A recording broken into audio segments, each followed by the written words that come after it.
Olá, eu sou Karen Tripo e essa é a quarta parte da aula Abordagem Fisioterapêutica na Alteração de Sensibilidade Associada à Hanseníase. E o tema é Reabilitação Sensorial. As alterações primárias da hanseníase podem ser reversíveis se a neurite foi identificada e tratada precocemente nos primeiros 6 meses após o diagnóstico e se ela estiver aliada à prática do autocuidado, além, claro, da reabilitação, que pode envolver a reabilitação sensorial e a reabilitação motora.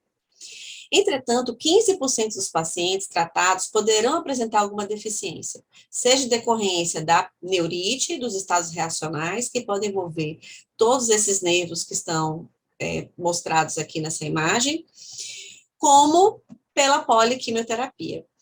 E ainda as lesões secundárias, como infecções, queimaduras, pele seca, fraqueza, e a presença de deformidades demandam manutenção do autocuidado e da reabilitação.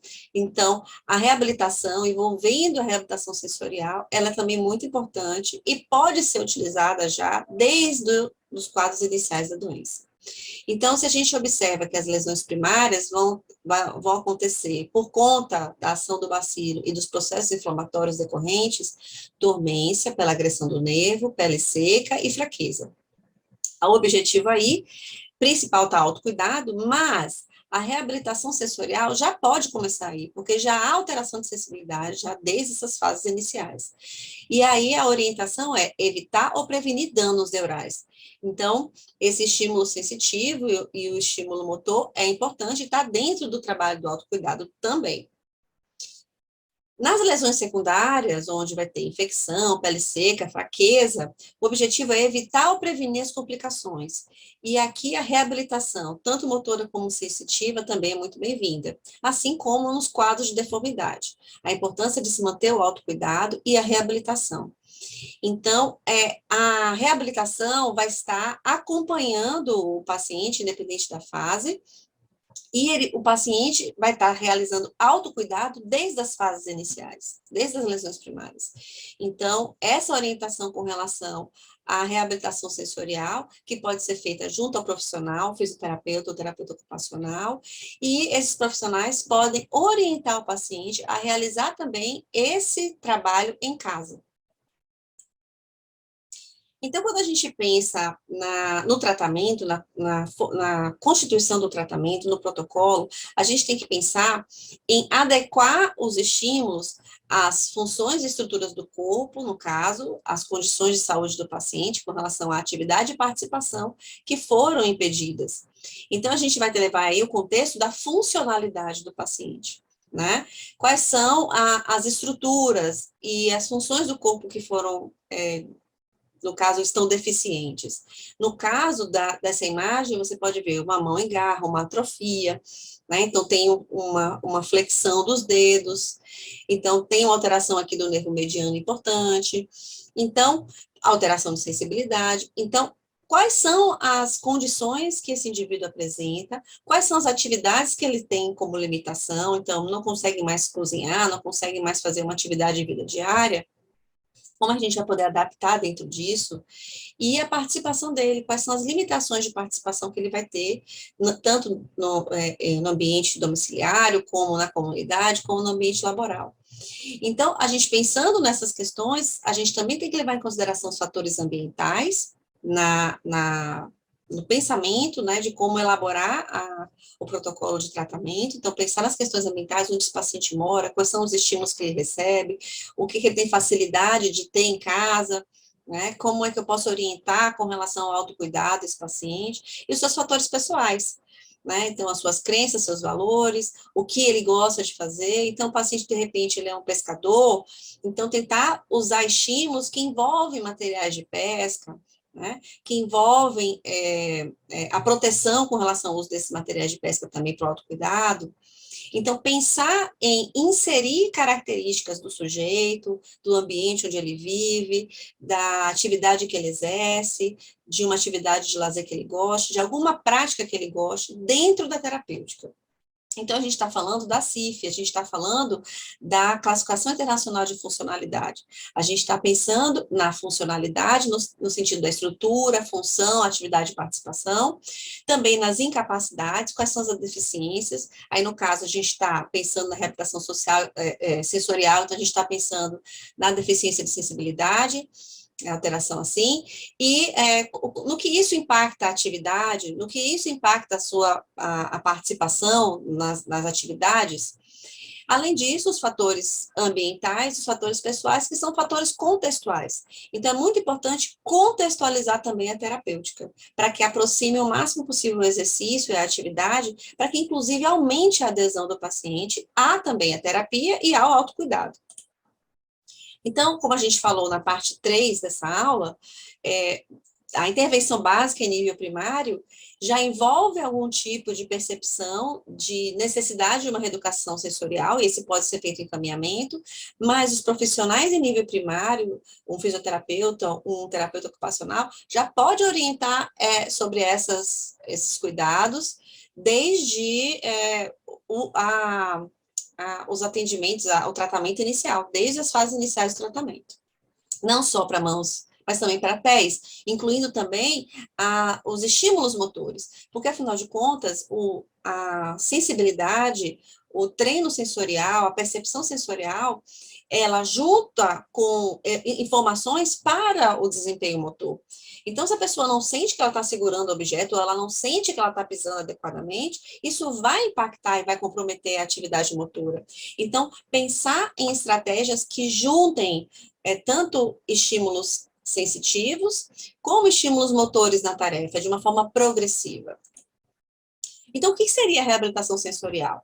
A reeducação sensorial é a programação do cérebro em um processo de reaprendizagem, onde itens de dificuldade crescente são tocados ou experimentados na pele do paciente com os olhos abertos, com os olhos fechados. Então, tem uma necessidade de evolução desses estímulos e de combinação de estímulos. O sentido alternativo que você vai usar é a visão, porque o paciente precisa também melhorar esse sentido deficiente da sensibilidade, e a visão pode ser um recurso para ajudar. Então, inicialmente, é importante que ele esteja vendo os estímulos, que ele esteja visualmente percebendo, fazendo a conexão visual e perceptual e cognitiva dos estímulos que ele está recebendo, para que o treinamento realmente faça uma nova reorganização cortical, mais ou menos permanente, na área somatosensorial do encéfalo, recuperando a capacidade dele compreender as formas e texturas. Então, o treinamento sensorial envolve uma reorganização das conexões centrais cerebrais, para que um padrão novo central seja estabelecido. Vou gerar novos engramas motores, para a sensibilidade também. E os danos causados pela hanseníase não se limitam apenas ao nervo periférico. Então, há uma evidência de que a repercussão do nervo periférico vai impactar na plasticidade cerebral. Então, vai levar essa alteração dessa percepção da extremidade e das áreas, que é uma alteração de sensibilidade, vai gerar menor input sensitivo em nível cerebral, e vai ter, então, menor representação cortical daquela área que foi afetada no cérebro. Então, isso também pode comprometer os engramas motores, e isso também pode facilitar a ocorrência de áreas de absorção. Então, a importância do estímulo sensitivo para tentar, o máximo possível, reorganizar esse córtex sensorial, somatosensorial, para preservar, ou para tentar manter, ou para tentar recuperar a sensibilidade. Claro que isso depende de um cronograma de melhoria que é diária, isso é relativamente lento, um processo extremamente lento, mas ele precisa ser feito e executado não só no sentido de um trabalho com fisioterapeuta 2 vezes na semana, mas um trabalho que seja feito diariamente. Então, eu preciso trabalhar no estado comportamental, eu preciso mudar o comportamento do paciente, orientar ele com a importância desses estímulos acontecerem diariamente. Né? Então, esse treinamento precisa ser executado também dentro de casa, orientação desse paciente, orientação da família com relação aos estímulos sensoriais, incluindo também todo o autocuidado. Então, na hanseníase, a perda sensorial vai resultar no encolhimento das áreas afetadas e na reorganização sináptica dessas áreas. Então, vai haver uma amputação fisiológica. E, por conta disso, o fluxo sanguíneo cortical, que corresponde àquela área no encéfalo, vai estar reduzido. Então, há uma reorganização do encéfalo por todas essas alterações da hanseníase. Então, mesmo a repercussão sendo na periferia, há também uma alteração central. Então, essa confusão em consequência disso, ou seja, essa sensação de que essa alteração da percepção, tanto da periferia como no nível central, o membro afetado, ele é realmente amputado. Então, não há reorganização rápida e nem dor fantasma. Por quê? Porque essa alteração, essa amputação fisiológica, ela é progressiva, ela é lenta. Então, como a absorção é gradual e lenta, por exemplo, na ponta do dedo, provavelmente ela vai ser acompanhada por um processo simultâneo de reorganização cortical, de reorganização dessa região somatosensorial, que não resulta em fenômenos de membro fantasma ou dor fantasma, mesmo nos quadros de absorção da hanseníase. Então, mostra que realmente há uma reorganização no nível encefálico. Então, todos aqueles casos que apresentam perda de sensação protetora podem ser reeducados para percepção sensorial, usando modalidades adequadas, de acordo com as características e necessidades de cada paciente. Após as lesões nervosas, a reeducação sensorial pode ser usada para facilitar e melhorar a reorganização funcional cortical necessária no córtex somatosensorial, combinando então com a terapia medicamentosa e também com a fisioterapia motora. Tudo isso vai melhorar o resultado clínico. Então, não invalida a necessidade do tratamento medicamentoso, do tratamento clínico, do autocuidado. Então, tudo isso se mantém junto, claro, com o estímulo sensorial. E como é que é esse processo sensorial? O processo de percepção sensorial, ele é dinâmico. Então, o padrão de disparo, ele é diferente em uma única célula da medula espinhal quando ativado pelo toque, pela temperatura, pelos danos da pele, quando acontece, pelos movimentos do cabelo, dos pelos. Então, existem estímulos de convergência e divergência no neurônio, de soma e inibição desses estímulos e facilitação. Então, esses estímulos podem serem somados e serem ajustados em vários níveis e lugares. Então, a sensação percebida depende dos padrões de disparo.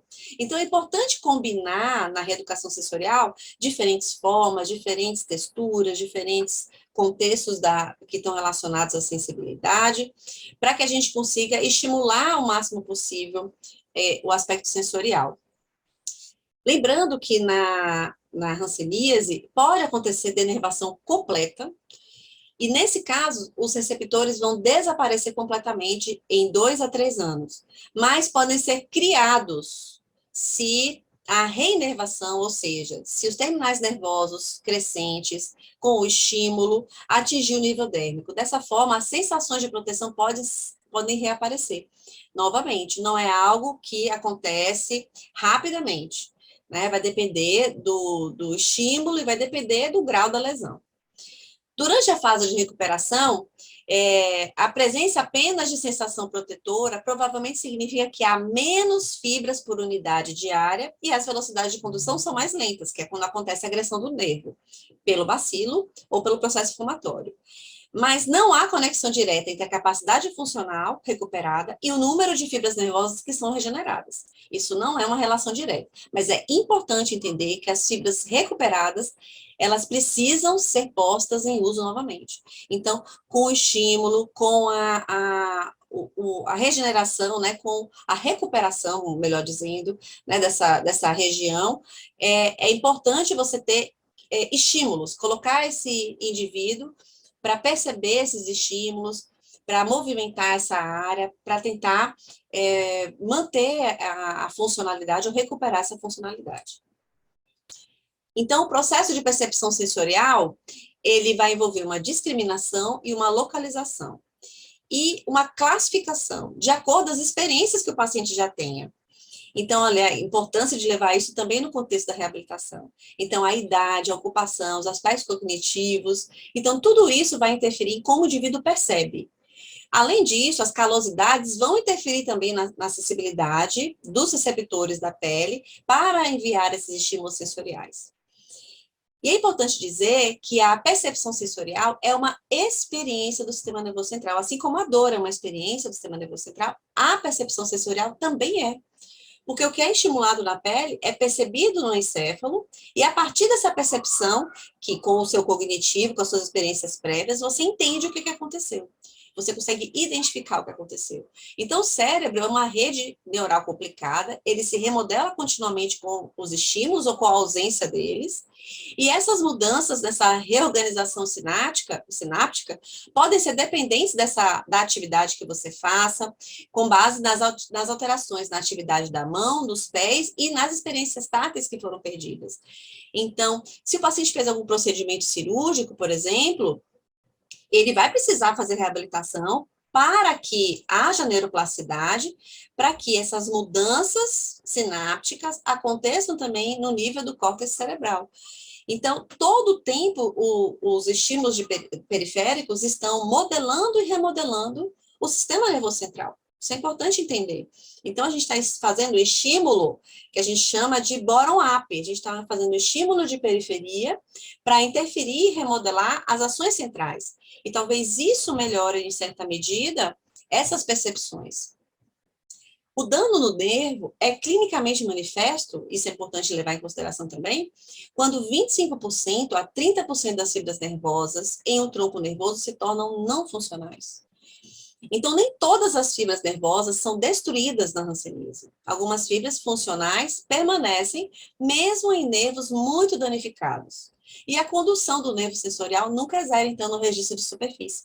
Então, vale a pena estimular a sensibilidade, fazer reabilitação sensorial, ou estimular com diferentes estímulos, né, com diferentes texturas, esse paciente. Então, para fazer a reabilitação sensorial, é importante ter uma sala adequada, reservada, silenciosa. A duração do atendimento deve ser, em média, de 20 minutos, 2 vezes na semana, e orientar para que ele continue fazendo os exercícios em casa. Então, podem ser feitos exercícios no território da inervação, considerando a área afetada, a área sensitiva do nervo que foi afetado, o local com sensibilidade diminuída, inclusive sensibilidade protetora diminuída, e dificuldade para discriminação fina e ou de formas ou de temperatura também.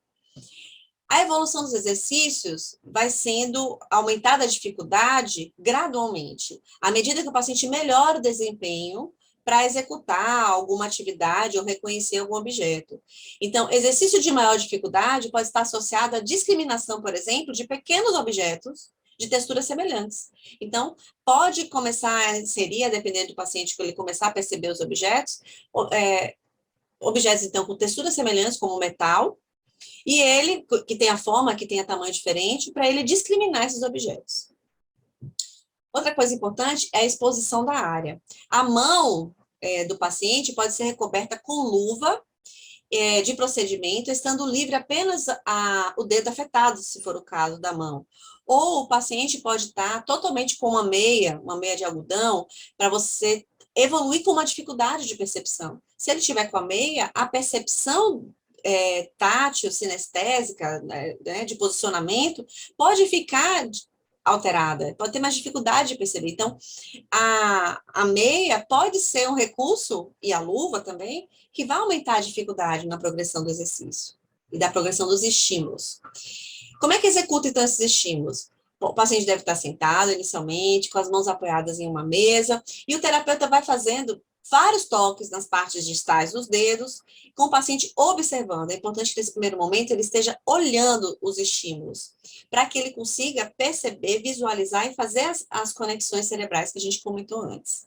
E isso já vai gerar um aprendizado. Então, isso precisa ser reaprendido, um aprendizado sensorial. Com a evolução, o terapeuta, então, realiza os toques sem que o paciente veja. Então, você vai começando a vendar o olho do paciente. E ele terá que dizer onde estão sendo realizados os toques, em qual dedo e qual parte da mão está sendo tocada, né, em qual região está sendo deslocada. Então, isso vai aumentando a dificuldade com relação ao estímulo sensorial, essa percepção. O paciente sentado com olhos vendados, você pode, por exemplo, entregar objetos de diferentes tipos, de diferentes texturas, de diferentes tamanhos, e fazer com que, pedir para que ele identifique, por exemplo, o contato, né? Então, é uma forma de dificultar. Outra coisa importante para levar em consideração é que, algumas vezes, o paciente nota dificuldade de caminhar, de segurar coisas ou de fazer movimentos delicados, mas nem chega a perceber que é por redução da sensibilidade. Então, olha aí, a sensibilidade interfere no aspecto motor. Então, não adianta você só pensar em fortalecer a musculatura, em ganhar mobilidade de repente, e não levar em consideração que a sensação, que a sensibilidade é também importante para a recuperação motora. E associar esses elementos vai melhorar a performance, vai melhorar, de repente, a capacidade desse paciente perceber e de se movimentar. Então, por exemplo, o paciente pode ter dificuldade para caminhar. Então, de fazer o golpe do calcanhar, de perceber a lateral, a descarga de peso na lateral do pé, depois medializar o pé para retirar o último dedo do apoio, que deve ser o hálux. Então, ele pode ter dificuldade de fazer essas fases da marcha, porque ele tem alteração de sensibilidade na planta do pé. Né? Então, essa alteração de sensibilidade pode repercutir no motor. Então, no estímulo de reabilitação sensorial, é importante incluir estímulos motores associados aos estímulos sensoriais, na evolução dos exercícios. Então, como é que se faz a reabilitação sensorial? A gente pode usar diferentes recursos, isso pode ser facilmente encontrado na casa do paciente também. Então, você vai juntar recursos que podem fazer percepção sensorial com diferentes texturas, com diferentes materiais, com diferentes tamanhos, com diferentes pesos, para que ele, que possa servir como calor, como frio também, para que você possa treinar esses receptores de sensibilidade. Então, aqui, ó, bucha, pincel, se o paciente é um pintor, né? Então, ele vai ter diferentes pincéis na casa, vai usar os materiais mesmo de pintura, que ele já utiliza no dia a dia, para que você trabalhe a sensibilidade, oriente para trabalhar a sensibilidade. Então, pente, escova, algodão, bolinha de gude, os grãos também podem ser utilizados para trabalhar a mobilidade mais fina da mão, essa percepção também fina. Além de, claro, bolinhas de diferentes texturas, almofadas, emborrachados, panos, né, e que mostra também o lãs, por conta também da percepção do calor, do quente. Então, materiais plásticos usados para pesca. Então, bolas que tenha peso, essa bola tem um peso de 1 quilo, por exemplo, fitas, tubos elásticos, tubos para colocar água quente e água fria. Aqui é uma pedra, então ela fica bem gelada, então pode ser usada também como recurso para percepção térmica. Aqui um bombril, aqui é um feltro. Então, usar diferentes recursos. Essa esponja aqui, por exemplo, ela é uma de fazer limpeza, higiene das mãos. Então, isso pode ser facilmente conseguido e doado para o paciente. Então, fazer um kit básico para esse paciente, para que ele faça também os exercícios em casa. Algodão, como tem aqui, cotonete, escova. Então, coisas que, de repente, o paciente pode usar, pode ter em casa, ou pensar em planejar, em organizar kits de estimulação sensorial para o paciente. Então, os primeiros exercícios que vão envolver a estimulação sensorial profunda são exercícios de descarga de peso. Isso vale a pena porque vai melhorar a percepção daquela região que vai ser estimulada. Então, antes mesmo de estimular com os recursos, é importante você fazer exercícios de descarga de peso, seja apoiando a mão e o paciente jogando o peso dele mesmo na mão, seja sem ele apoiar, então fazendo essa descarga de peso e em posições diferentes da mão, mais na parte medial, mais na parte lateral, mais na parte dos dedos, mais na parte do calcanhar aqui da mão, né? Então, usando superfícies instáveis, como, por exemplo, aqui uma almofada ou uma bola, onde você vai trabalhar essa percepção sensorial profunda. Isso pode ser feito na mão, isso pode ser feito nos pés. Então, aqui no caso, está com a bola suíça e o paciente está fazendo descarga de peso na parte do pé como um todo, no retropé, no antepé, e pode fazer isso também associado a movimento, se você tiver a intenção de fazer esse estímulo sensorial profundo associado ao treino motor.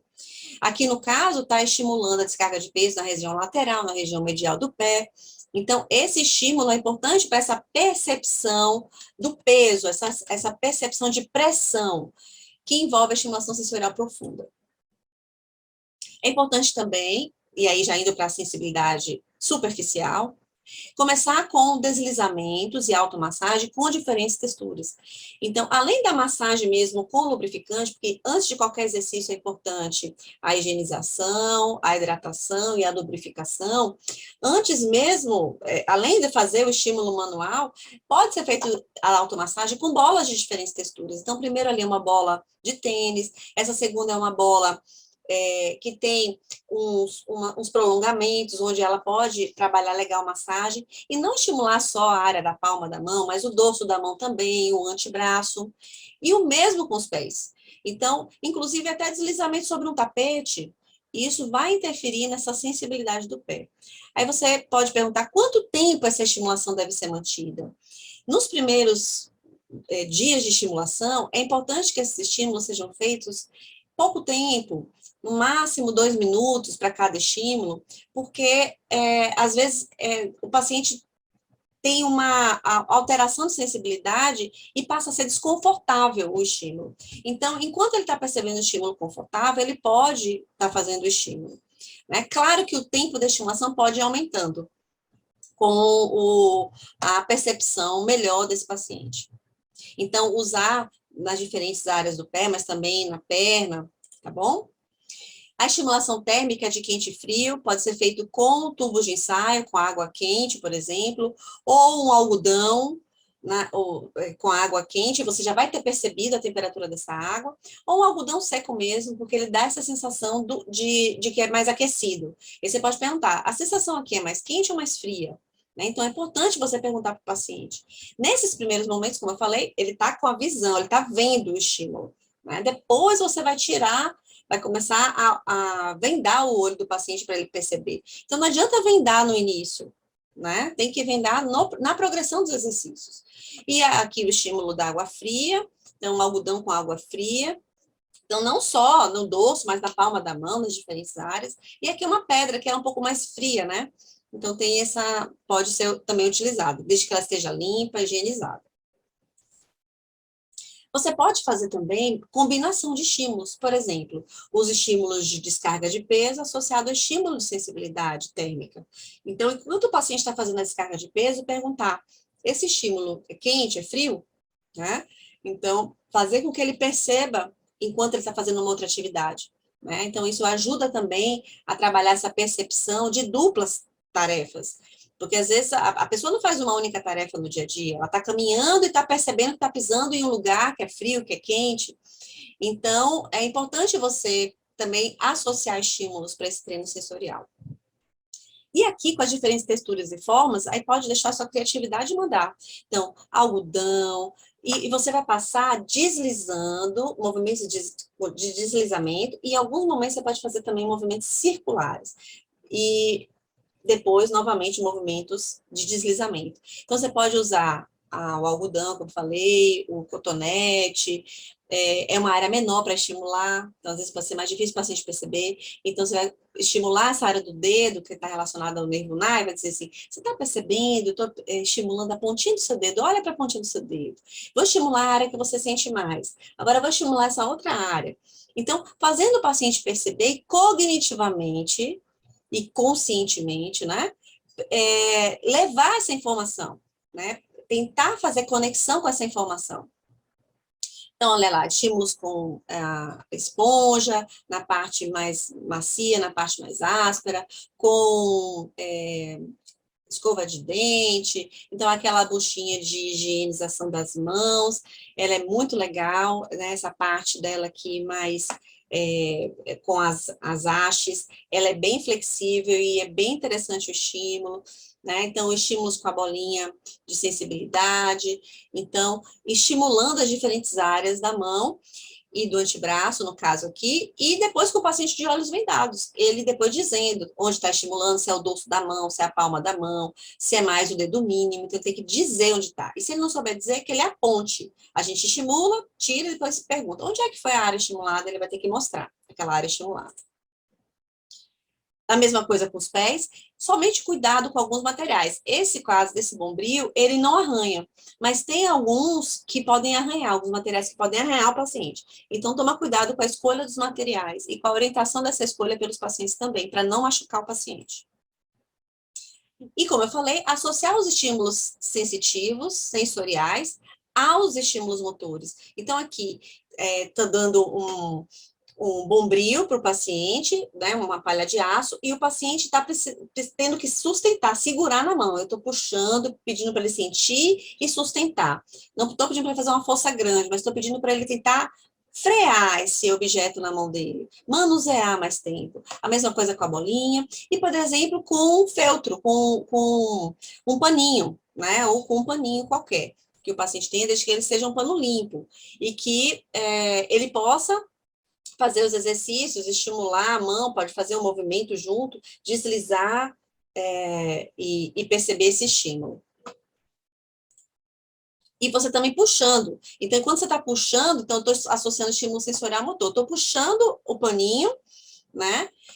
E o paciente está tentando segurar, fazendo uma contração isométrica, mas ele está sentindo, eu estou falando, percebendo a palma da mão, está percebendo o pano saindo, está percebendo que agora o pano está mais na área dos dedos, por exemplo. Então, é importante esse comando verbal. Não deve ser feito o exercício sem comando verbal do profissional. Ele precisa estar dando esse comando verbal. Aqui, no caso, é um pedaço de papel, né? Um papel, ou se você tiver papelão. Aqui, no caso, é um papelão. E aí você pode colocar entre os dedos do paciente, essas áreas entre os dedos também é importante estimular.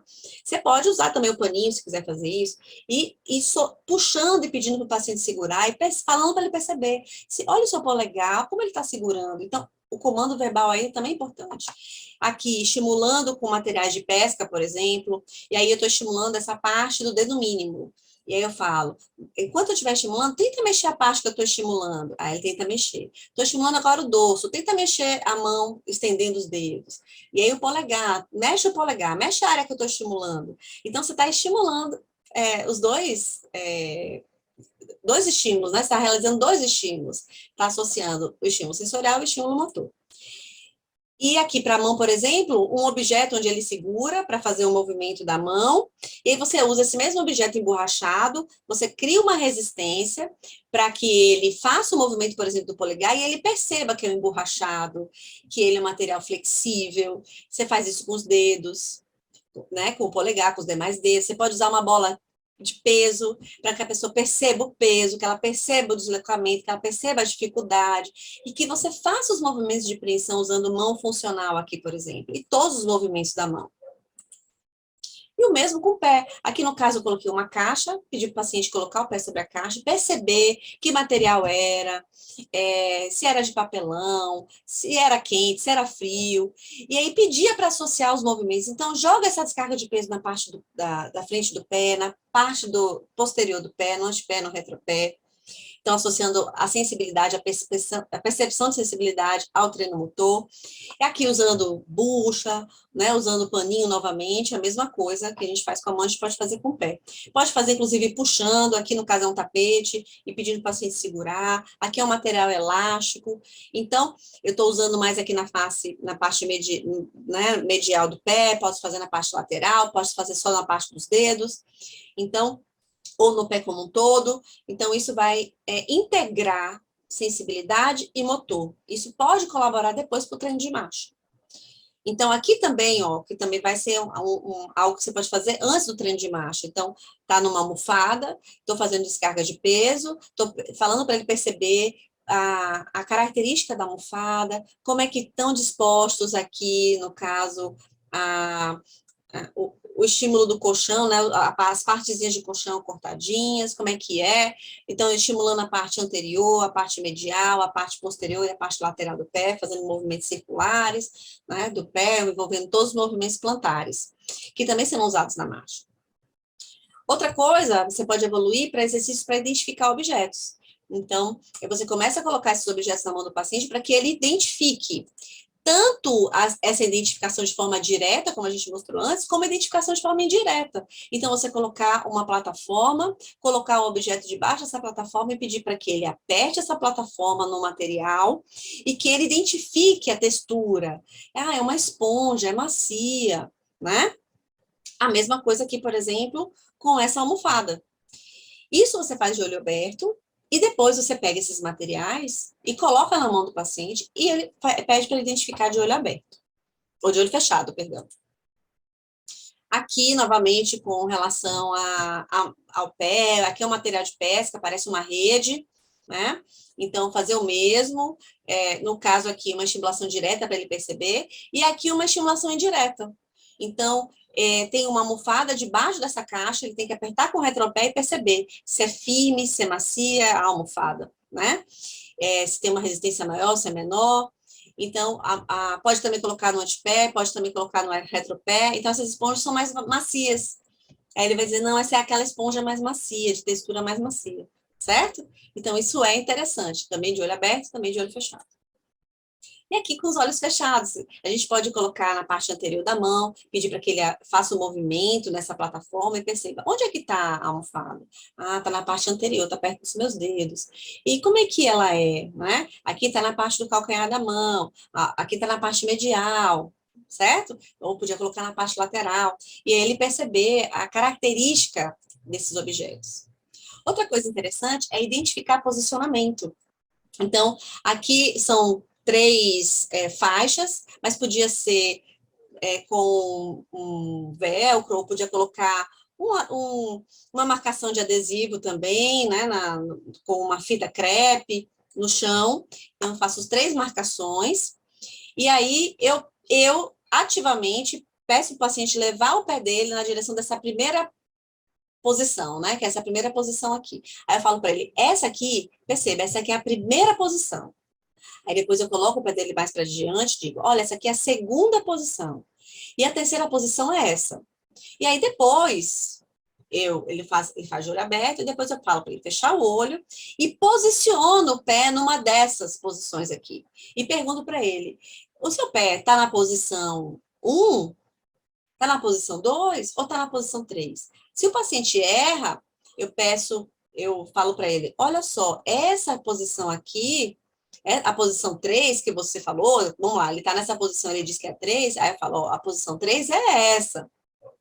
Aí eu volto para a posição e falo assim, que posição você acha que é essa? Né? Então, isso é um treino que envolve identificação de posicionamento, envolve o estímulo proprioceptivo, envolve a percepção, porque ele está pegando em uma faixa ou em 2 faixas, onde a faixa está tocando, e a característica da faixa, e também vai envolver o senso de posição corporal, né? Que são importantes para o movimento. Então, aqui de olhos vendados, para vocês verem, também colocando nas 3 posições e pedindo para o paciente identificar. Outra coisa legal é ele discriminar objetos na caixa sensorial, né? Colocar uma caixa, só para diversificar e de repente ficar um pouco mais divertido, então colocar diferentes objetos, talheres também, no caso, pentes. Então, objetos também do conhecimento dele, do uso dele, né, que faz parte do dia a dia dele, para ele identificar. Aqui ele está discriminando objetos com características semelhantes. Inicialmente, ele pode fazer isso de olhos, sem estar com os olhos vendados, mas pode fazer também de olhos vendados. Então, aqui é uma caneta e aqui é um grande parafuso parecendo com a caneta. Então, tem o mesmo tamanho, mas são coisas diferentes e tem o mesmo material. Então, objetos que têm o mesmo material, mas que têm tamanhos, mesmo tamanho e peso, de repente, similar, para ele identificar o que é. Então, ele vai ter que fazer essa discriminação sensorial do objeto. Isso aqui com a caneta, aqui, por exemplo, aqui é uma moeda e uma tampinha. Então, ele tem que identificar, são parecidos, né? Tem um tamanho parecido, então tem a mesma característica de metal. Então, isso vai fazer com que o paciente também treine essa discriminação de objetos. E ele também vai manusear, então trabalhando no aspecto motor também. E aqui, para ficar mais difícil, você pode usar uma luva, né, ou outros materiais que vão dificultar, vão ser mais uma barreira para ele perceber o objeto que você quer que ele identifique. Então, aqui no caso, eu coloquei um material usado para pesca, para guardar materiais de pesca. Ele, do lado, ele tem uma característica mais de rede, do outro lado, ele é um material mais plástico. E eu coloquei objetos na mão do paciente para identificar. Então, se era a palha de aço, a esponja. Então, para ele tocar e ele identificar esses objetos. E aqui também no pé, por exemplo, aqui eu usei uma faixa elástica e coloquei uma bolinha debaixo do pé para ele me dizer, essa é uma bolinha lisa ou é uma bolinha que tem projeções, né? Uma bolinha com algumas rugosidades. Qual é a característica dessa bolinha? Né? E é isso, então, colocar um material e deslizar e perceber, você está sentindo que embaixo do seu pé tem alguma coisa sendo puxada? Você está percebendo? Certo? Então, e um material desse emborrachado dificulta a percepção do que está embaixo, certo? Então, aqui ele pisando nessa esponja. Então, você está percebendo se você está pisando em alguma coisa? O chão está liso, tem alguma coisa onde você está pisando. Então, isso é legal para trabalhar a identificação de objetos com muito mais dificuldade. Aqui é um trabalho de uma tese de 2014, de Silva, onde o autor ele criou uma estação, né, um circuito com diferentes estações. E na primeira estação, ele colocou uma água morna a temperatura de 37 graus a 39 graus, para ser uma água quente, né? Na segunda estação, aí ele foi colocando lixa, no caso tem lixa, tem madeira forrada com espuma, tem madeira forrada com tela confeccionada de plástico, tem madeira contendo grãos de alpiche, no caso, grãos diferentes, painço, caixa de madeira contendo grãos de feijão, contendo pelúcia, forrada de pelúcia, e, por último, um recipiente plástico com água fria, onde ele controlava a temperatura de 17 graus a 19 graus. Então, ele fez um circuito sensorial, que pode ser feito o circuito sensorial na reabilitação, tanto para membro inferior como para membro superior. E uma coisa importante é a orientação para o domicílio, né? É importante dizer que o paciente pode realizar esses estímulos, inclusive durante o banho, né? Com as esponjas do banho, para que ele use esses momentos do dia a dia para ele também exercitar essa sensibilidade. Orientar o paciente a buscar objetos de diferentes texturas em sua casa, para estimular os seus membros sem sensibilidade, os pés, as pernas, mãos e antebraços. Fazer movimentos circulares nas regiões mais afetadas, de forma leve, nada de esfregar, então, ou deslizando, ou movimentos circulares. Na primeira vez, ele tem que passar esse material no corpo, muito levemente, somente por alguns segundos, não insistir muito. E ele pode evoluir, né, nas próximas vezes, por mais tempo, 1 minuto, depois 2 minutos, no tempo que for confortável para ele. Então, essas questões são importantes para a orientação do paciente. E desenvolver kits e manuais de orientação com esse protocolo, para que o paciente também possa entender de forma ilustrativa e possa fazer em casa também. Então, era isso. Eu agradeço a atenção de vocês e até a próxima aula.